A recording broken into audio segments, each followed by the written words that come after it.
The market was loud and full of voices. Aliens from many worlds walked with pride, trading goods, shouting deals, and laughing with each other.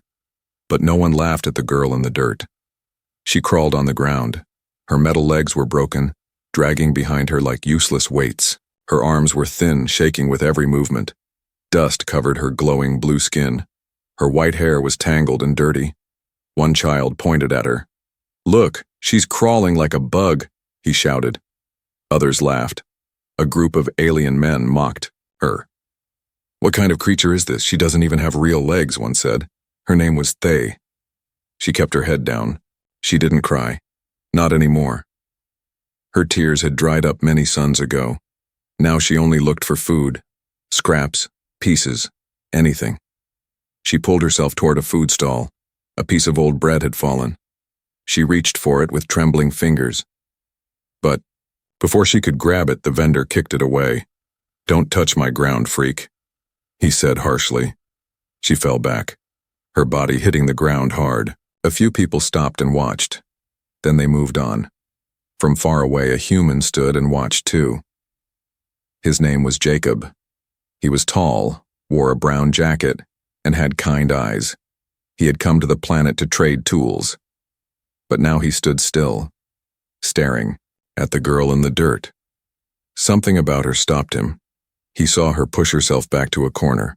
She covered her face and held her broken legs close like she wanted to disappear. No one helped her. No one cared. Jacob took a deep breath. Then, he walked toward her. As he stepped close, Thay looked up. Her eyes were big and glowing silver, but they were full of fear. "Don't come close," she said quickly. Her voice was soft but sharp. "Go away." Jacob knelt down beside her. "Are you hurt?" he asked gently. "I said go," she shouted, trying to crawl away. But she couldn't. Move fast, her body was too weak, her legs were useless. Jacob stayed still. "I saw what they did to you," he said. That wasn't right. They looked at him surprised. No one had ever said that before. Jacob reached into his pack and pulled out a small water bottle. He placed it on the ground and rolled a fresh food bar beside it. "I'm not here to hurt you. You can take these. I'll just sit nearby." They stared at the food, then at him. She didn't move. Minutes passed. Jacob didn't speak again. He just sat on a nearby rock, quiet, watching the people walk by. Finally, Thay reached for the water. Her hands were shaking. She opened the cap and drank quickly. Then she looked at the food bar. Slowly, she picked it up and took a bite.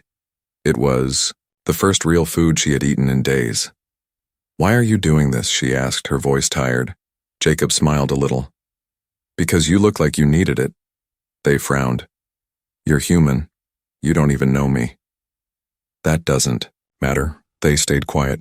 Jacob looked at her legs. They were made of metal, but the joints were twisted and burnt. One side sparked weakly. "Who did this to you?" he asked. "My own kind," she said. "They said I failed. They said I was a waste." Jacob's eyes narrowed. "You're not a waste." They looked away. "They're right, I'm broken." "No," Jacob said firmly. "You're hurt. Not broken. That's different." They blinked. She had never heard that before. The sun began to set. The crowd grew smaller. The shadows stretched longer. "I can help fix your legs," Jacob offered quietly. "I know machines. I have tools." They looked at him again, unsure. "Why would you help me?" Jacob stood slowly.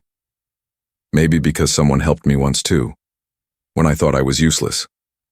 He turned and walked a few steps away, then stopped. "I'll be back tomorrow, same place. If you want help, I'll be here." Then he walked off into the fading light.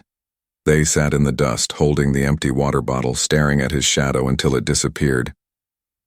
For the first time in many cycles, her chest felt warm.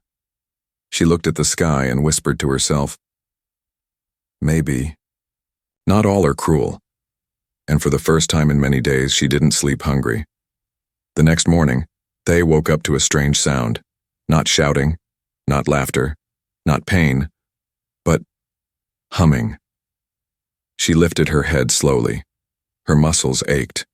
Her back was sore from sleeping on the cold stone floor. But that soft sound, calm and steady, was new. She turned her head. There he was again. The human. Jacob was sitting near her, fixing something with his hands. Wires, a small power core. He hadn't noticed she was awake. Thay's heart raced. She didn't understand why he came back. She had screamed at him, told him to go away. No one ever came back. And yet, he did. She pushed herself backward, dragging her broken legs over the dirt. "Don't come near me," she hissed. Jacob looked up slowly. His hand stopped moving. "You're awake," I said.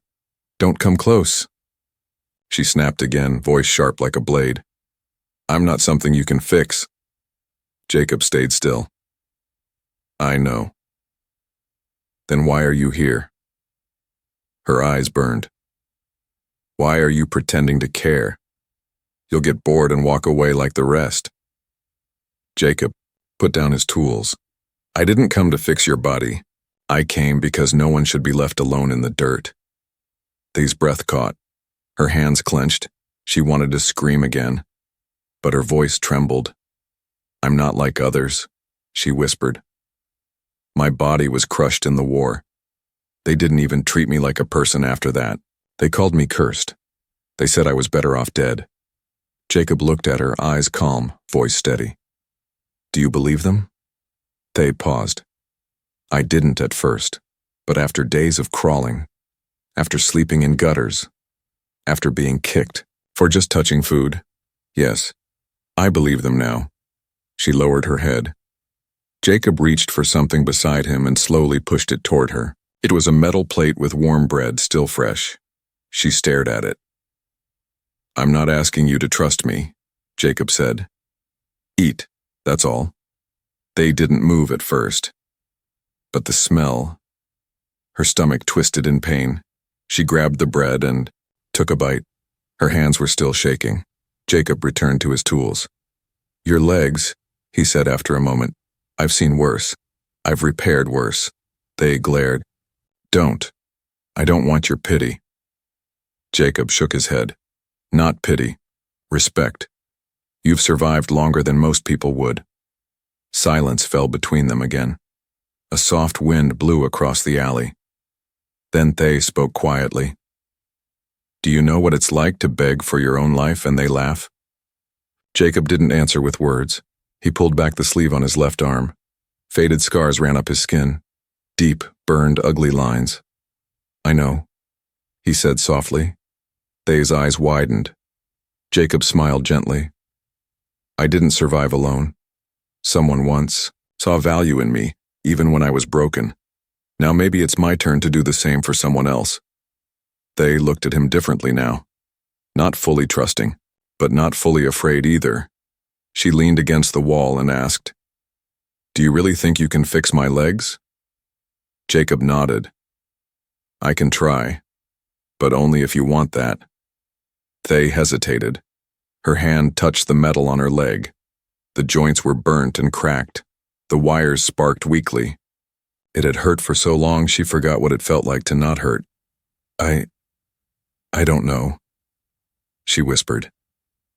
Jacob stood. "Then I'll sit with you until you do." She looked up at him. Her voice barely a whisper. "Why do you care so much?" Jacob looked out toward the street, watching the people walk past them like ghosts. "Because someone like you once cared for me when I had nothing," he said. "And now, maybe I've found someone who needs that too." They didn't respond. But she didn't crawl away either. That night she didn't feel as cold, and for the first time in her broken life, she didn't want to push someone away. That night, Jacob couldn't sleep.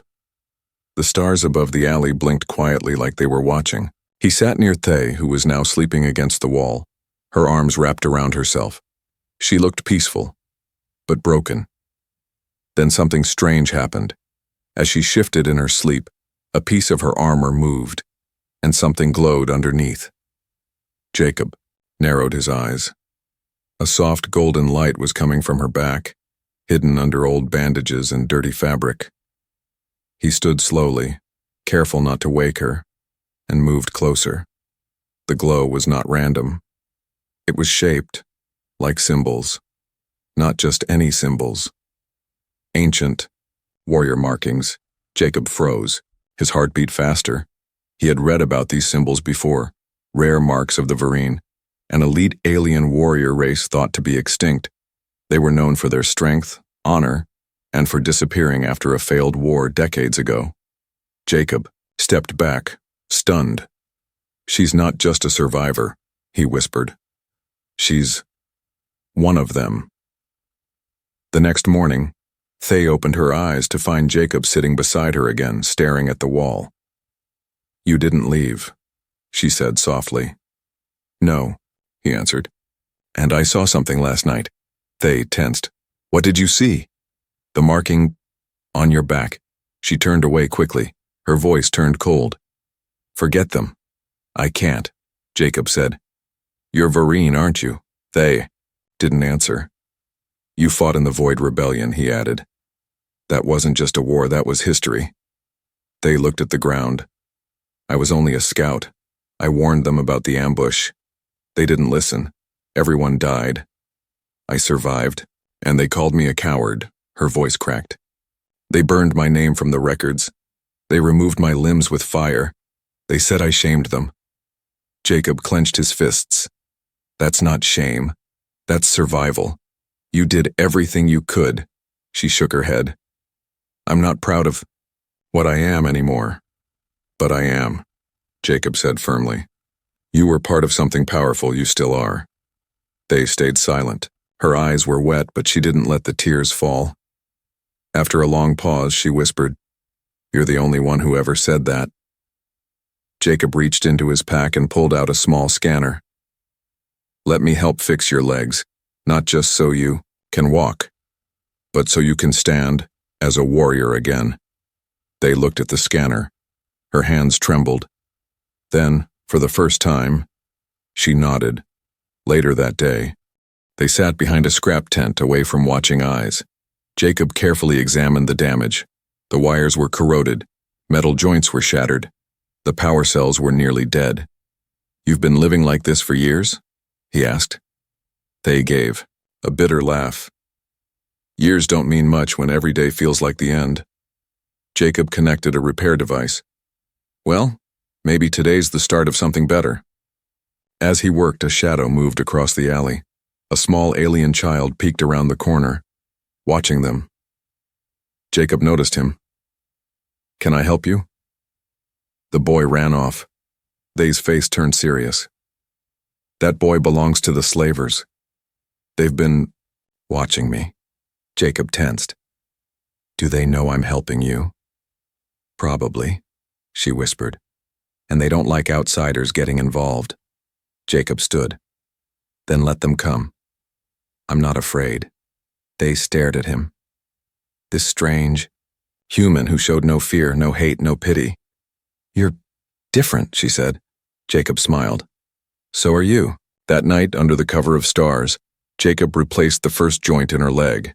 They clenched her teeth through the pain, refusing to scream.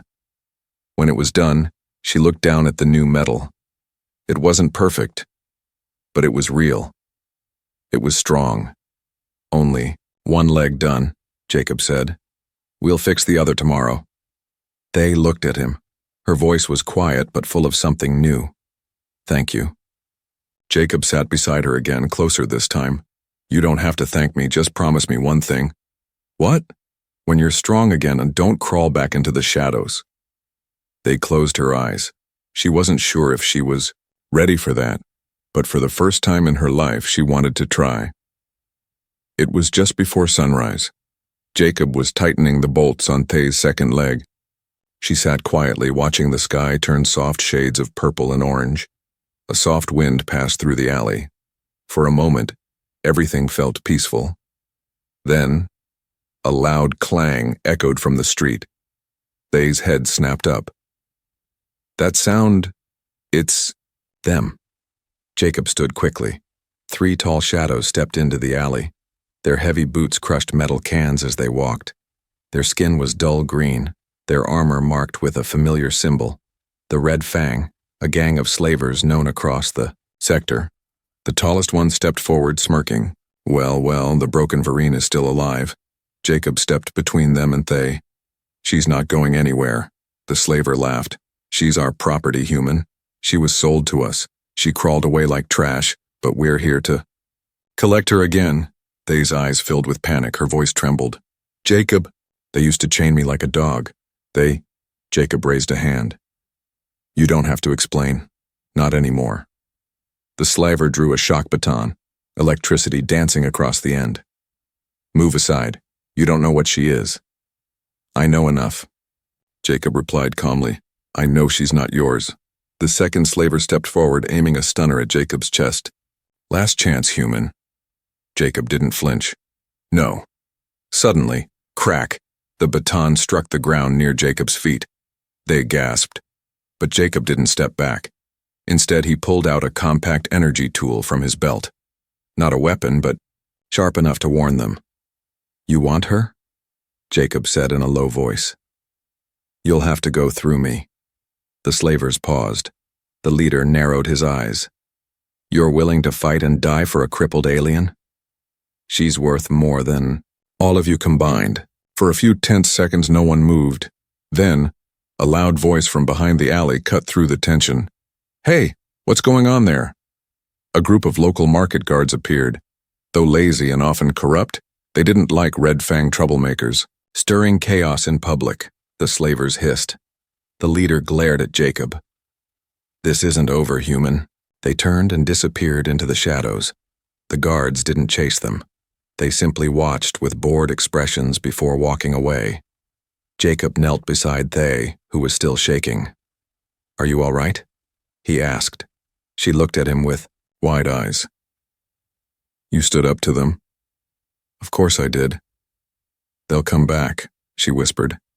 They never give up. Then we don't stay here, Jacob said. They looked confused. Where would we go? Jacob glanced at the broken city wall nearby. Beyond the junk planes, there's a repair shelter hidden in the hills. I passed it on my way here. No one dares go there. We'll be safe, for now. Thay hesitated. You're serious? Jacob nodded. But you'll have to try to walk, even if it hurts. She looked down at her new legs. They were still strange, unfamiliar. I can try. Jacob helped her stand. She wobbled, groaned, and nearly fell. But he caught her. Again, he said gently. She took a breath, took a step. Then another. It wasn't perfect, but it was freedom. As they moved toward the edge of the city, Thay looked back once. Her eyes filled with memories, chains, beatings, hunger. Then she looked at Jacob beside her. Steady, quiet, brave, and, she whispered, I never believed someone like you could exist. Jacob smiled without looking at her. I didn't think I'd find someone like you either. Together they vanished into the rising sun. The hill was steep, the wind was strong, the sky was dark with heavy clouds, and Thay was trying to walk. Not crawling, not dragging herself through dust and shame. Walking. Her metal legs clicked with every step. Jacob walked beside her, hands ready to catch her if she fell. He said nothing. He just stayed close. One wrong step. And Thay collapsed into the mud. Her breath hitched. Pain shot through her spine. Her arms trembled as she tried to lift herself. Jacob bent down, but she raised a hand. No, she said. Let me do it. He paused, then slowly stepped back. Thay gritted her teeth. She pushed her body up, used her knees, used every piece of strength left inside her broken frame, and stood again. The wind blew her hair across her face. She wiped it back and took one shaky step, then another, and another. Jacob watched with wide eyes. You're doing it. Thay gave a short breath, almost a laugh. It hurts, she said, but it feels right. They reached the edge of a ruined structure half covered in moss and metal. It was the hidden repair shelter Jacob had spoken of. Long abandoned, but quiet and dry. Safe. He helped her inside and sealed the door behind them. They fell into a seat with a deep groan. I feel like I just walked through a war. Jacob smiled. You did, and you won. As she rested, Jacob checked the scanners. The slavers hadn't followed them yet. They looked around the shelter. You knew about this place? Jacob nodded. My ship crashed nearby once. This place saved me. Figured it might save someone else too someday. She looked at him. Why are you like this? Like what? You're kind. You fix things. You protect someone like me. Why? Jacob sat beside her, his voice lowered. Because I lost someone once. She was in pain, and no one helped. Not even me.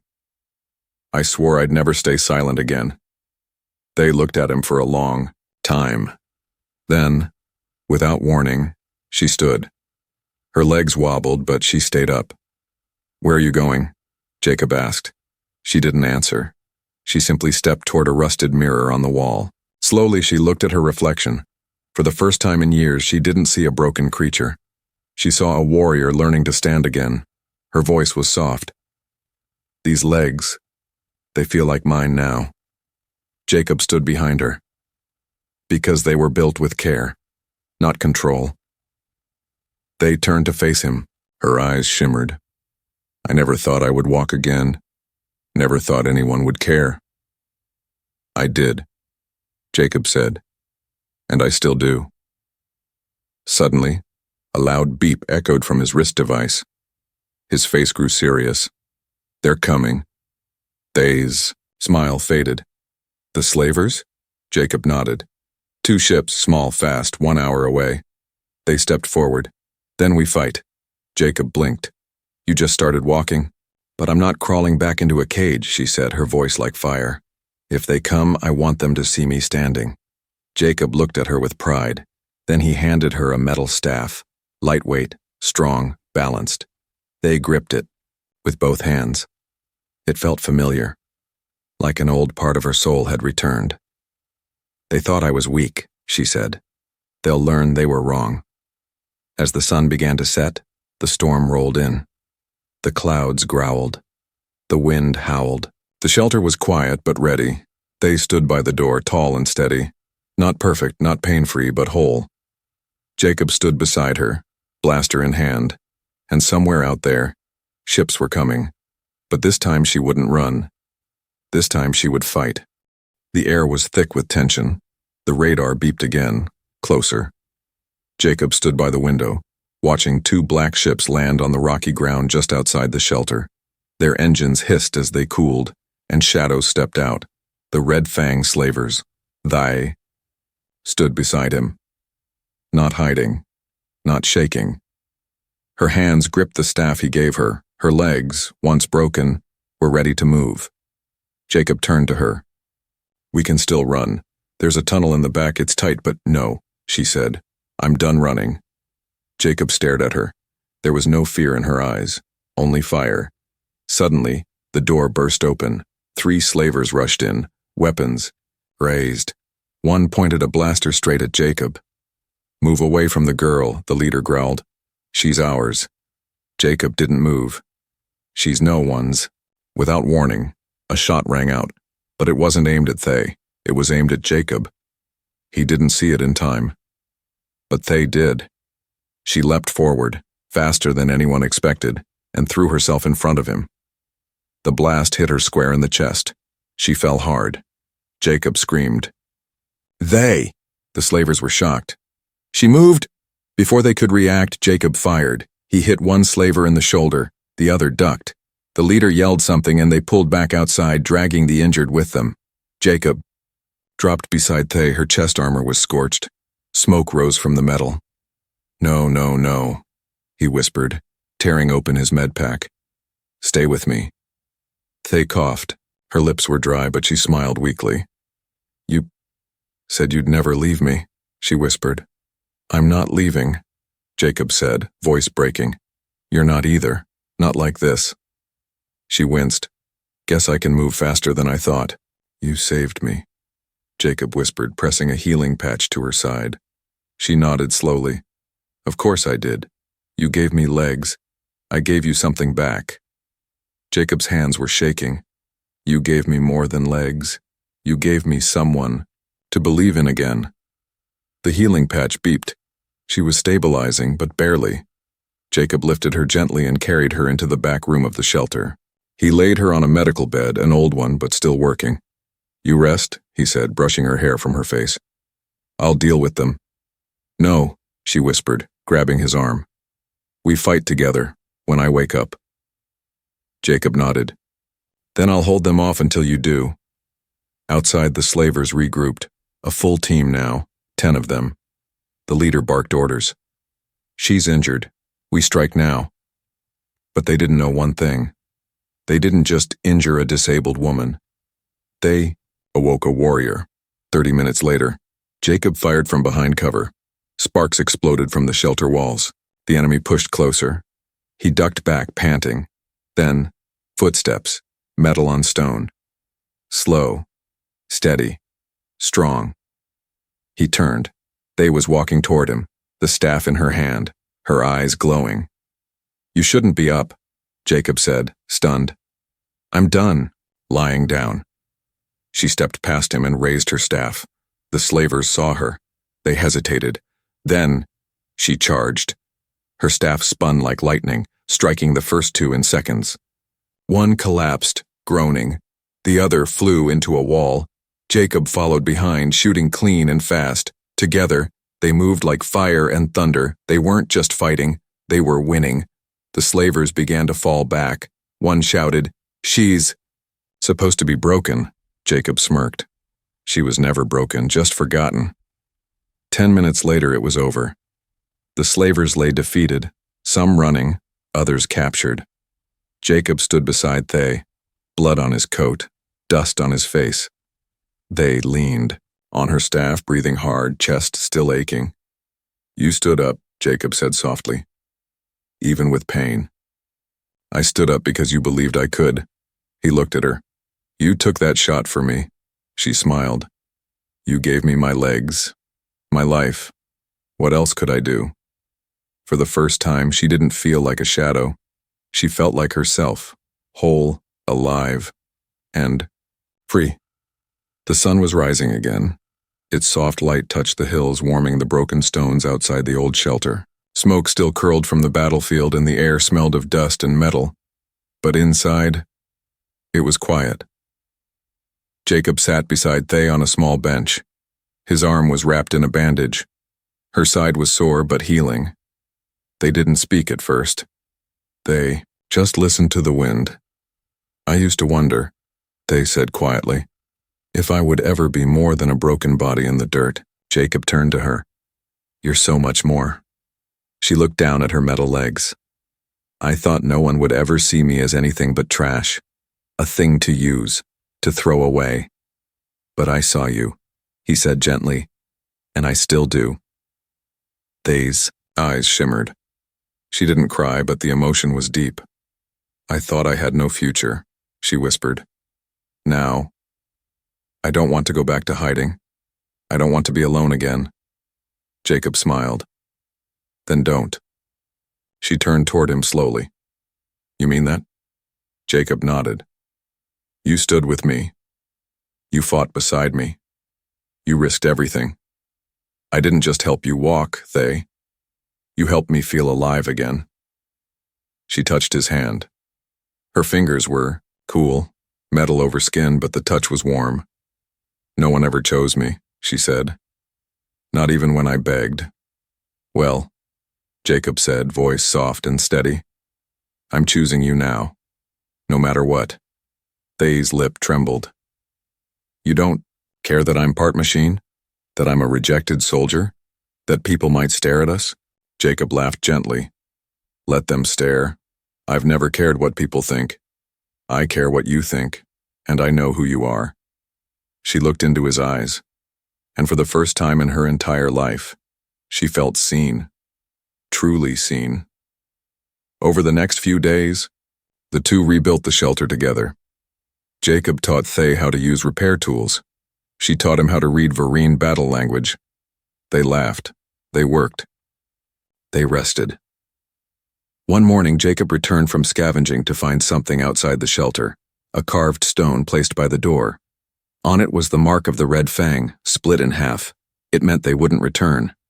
They had become legend now. Word of the Vereen who rose again spread quickly, but she didn't care about glory. She only cared about him, and he only cared about her. One evening, as the stars blinked to life again, Jacob and Thay sat watching the sky. The fire between them crackled softly. Jacob pulled something from his jacket, a small piece of scrap metal he had polished clean. On it he had etched a symbol, her name in Vereen script, next to his name in human letters. He placed it in her hand. "I want us to stay together," he said. They stared at the token. She held it close to her chest. "You're not asking me to fight," she said. "You're not asking me to serve, you're asking me to live." Jacob smiled. "With me?" Tears rolled down her cheek. Silent, silver, pure. "I was the girl no one wanted," she whispered. "But now—" Jacob leaned in, his forehead gently resting against hers. "You're my world," he finished. And just like that, the girl left in the dirt became a warrior again. Not because she was rebuilt, not because she was saved, but because someone finally chose to love her. Not despite who she was, but because of it.